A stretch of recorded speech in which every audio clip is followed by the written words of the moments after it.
What happens when you mix two brutally bloody factions? Well, that's a pleasing time for Khorne, and not just because his faction will be here on the field.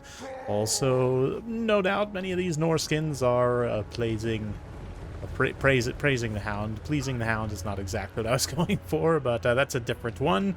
Anyway, yeah, we've got Rite of Rohan officially converted to the dark side, going with Khorne here. He's got Skulltaker, a Chosen of Khorne with halberds, a couple of Khorngors halberds, a couple more Chosen of Khorne with axe and shield, which is a super interesting combo. Chosen of Khorne, of course, is the Slaughter Guard. This is also a Chaos Warrior Khorne.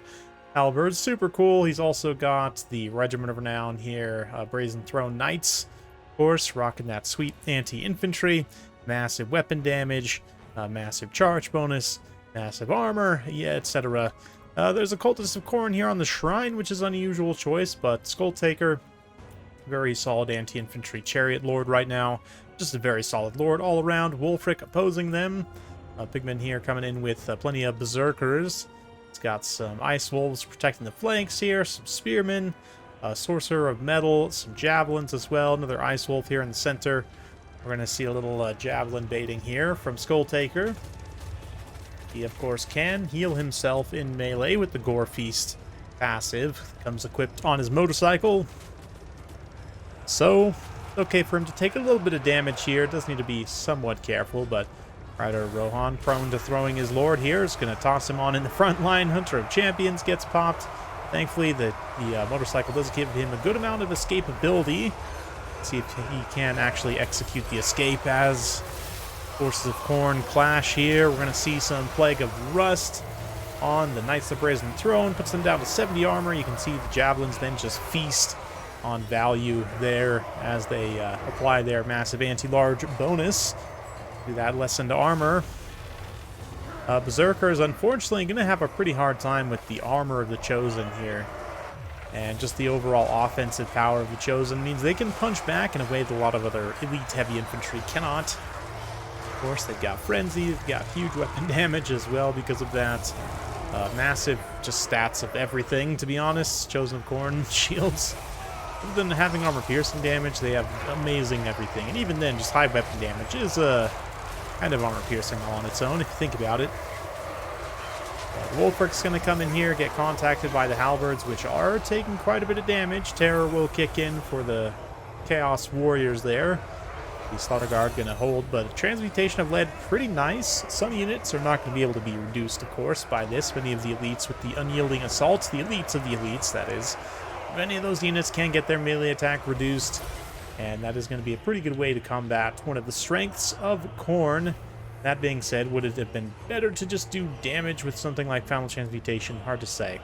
It is Khorne after all, and with this heavy infantry here, a lot of spells are not going to do too much damage, but you can't always know that your opponent is going to bring said heavy infantry. But right now, Pigman's doing a pretty good job of holding. Balance power certainly in his favor. Has used up a lot of the ammunition on his Javelins. Hasn't finished the Knights of the Brazen Throne or Skulltaker, but has them low enough that he might be able to finish them with other units here. Still got some ammunition left on this Javelin, and still got Wulfric relatively healthy, but the Slaughter Guard also. You see a Plague of Rust drop on them. That does mean some Javelins probably going to be used here. Not to mention they are kind of fighting in melee, which I guess the few hits they are taking in melee here. Of course, they'll take increased damage from that. Also, combos with the Sunfang quite well will increase the damage of that ability.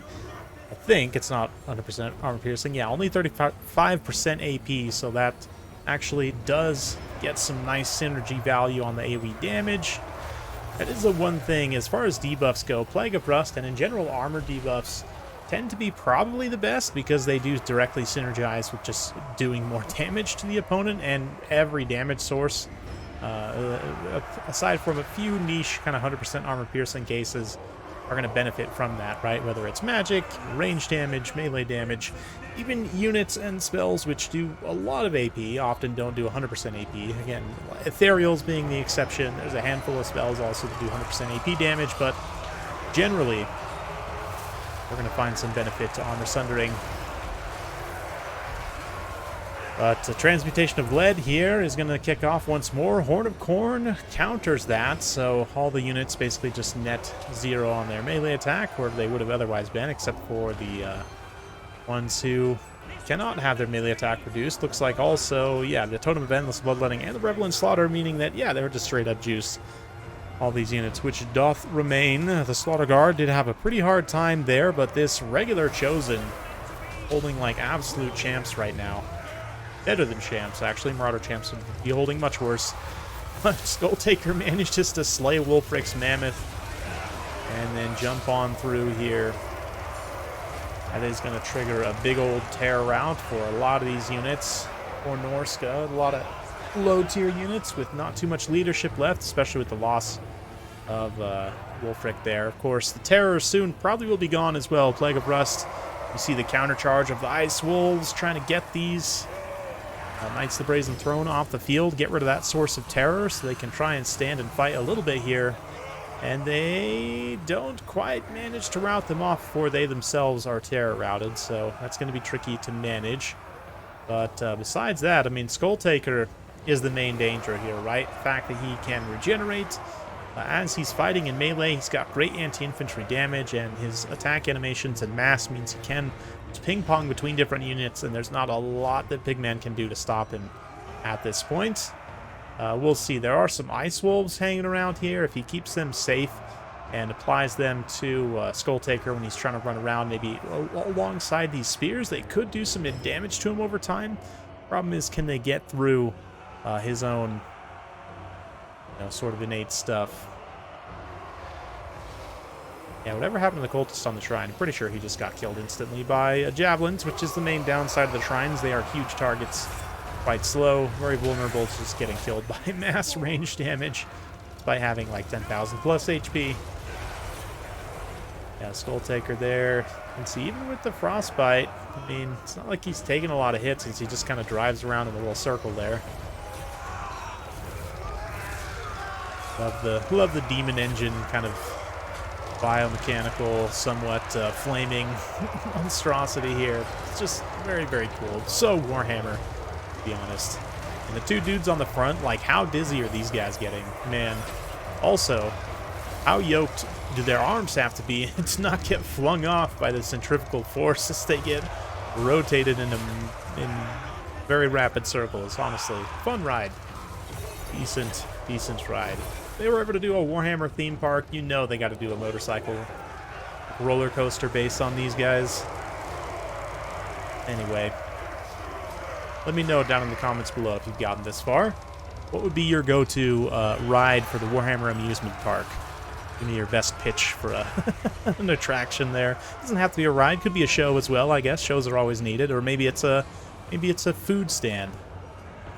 No, any of the above. But certainly some like Cetra, like Dark Ride, or not Dark Ride, but indoor roller coaster rather, kind of tomb themed, right? Cetra's Chariot running you around. That'd be a good one. Anyway, not getting too distracted here. Skulltaker is continuing to do it. Yeah, at this point, the Ice Wolves' leadership is just so low. The Slaughter Guard are still technically here. He is slow marching them over, which is hilarious. Trying to get them to recover some vigor here. But more importantly, the one goat chosen here. They're not quite goats, you know what I mean. Greatest of all time chosen, almost. Certainly one of the better performances I've seen from Chosen in quite some time. Fighting alongside, just getting constant buffs and support from Skulltaker, and likewise supporting him, getting attacks into units, getting routed by him, just feasting value the entire time, despite getting Plague of Rusted repeatedly. Crazy that, regular Plague of Rust down to only 75 armor. I say only, 75 armor is still very good, especially in a late game situation like this. With that exhaustion and everything else.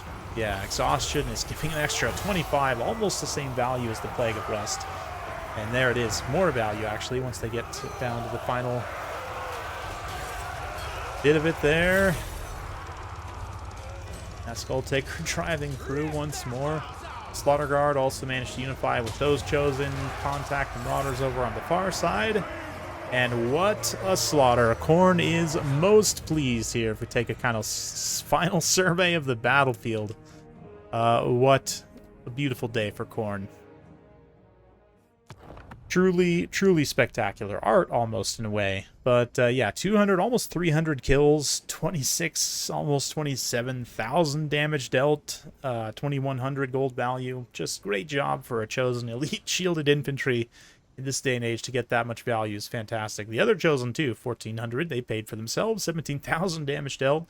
And then the Slaughter Guard are also kind of here. Weirdly enough, it probably would have been better just have another shield chosen, to be honest. But at the same time, having some anti-large damage is certainly helpful in dealing with the Mammoth.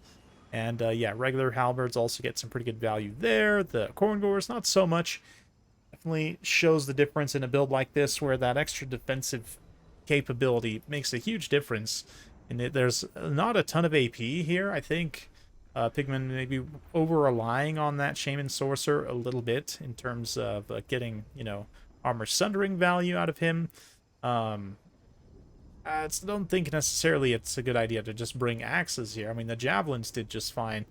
Berserkers, pretty big letdown. I mean, outside the Brutes of the Hound, I don't know. I almost think you would be better served to just take champs here instead, or maybe something else. The champs' great weapons are not amazing, but they would have a little bit of AP. Again, you can't know that your opponent's definitely going to bring you know, the heavy infantry, but I feel like even lighter Khorne infantry, everything above Marauders probably trades pretty well into Berserkers. Like, I'm even thinking about, like, Bloodletters and stuff. They probably... No, I'd have to look at that trade, maybe. It's an interesting trade. It might be pretty bloody for both sides. Maybe like a 60-40 trade. But anyway, that's it for today. Hopefully you guys enjoyed. If you like this sort of content, be sure to like, subscribe, hit that bell notification button. Every time I upload a new video, you'll be notified. Thanks again. We'll see you next time.